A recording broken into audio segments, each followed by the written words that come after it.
190 million pound case में बानी PTI की जमानत मंजूर और रिहा करने का हुक्म।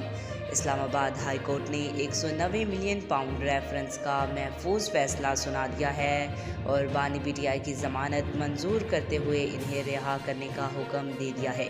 तफसीलात के मुताबिक इस्लामाबाद हाई कोर्ट ने 190 मिलियन पाउंड रेफरेंस का महफूज फैसला सुनाते हुए बानी पीटीआई की ज़मानत मंजूर कर ली है और इन्हें रिहा करने का हुक्म दे दिया है। ये महफूज फ़ैसला किया गया है इस्लामाबाद हाई कोर्ट के चीफ जस्टिस आमर फारूकी और जस्टिस तारिक महमूद जहांगीरी ने सुनाया और रिहाई के लिए 1 मिलियन के मुचलके जमा कराने का हुक्म दिया। ताहम अदालत से इस रेफरेंस में ज़मानत और रिहाई का हुक्म मिलने के बावजूद बानी पीटीआई जेल में ही रहेंगे, क्योंकि साइफ़र और निकाह इद्दत केस में इन्हें दी जाने वाली सज़ाएँ ताहाल मुअत्तल नहीं हुई हैं।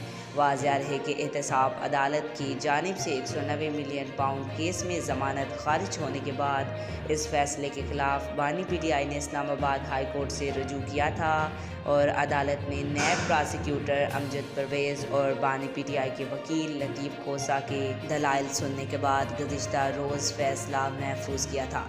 अदालत ने अभी मुख्तसर फैसला सुनाया है। तफसीली तहरीरी फैसला कुछ देर में जारी किया जाएगा।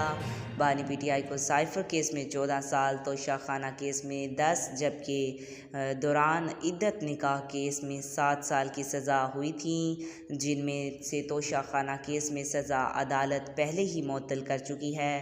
ताहम दौरान इद्दत निकाह केस में सज़ा मुअत्तल की दरख्वास्त पर अगली समाअत 23 मई को होगी।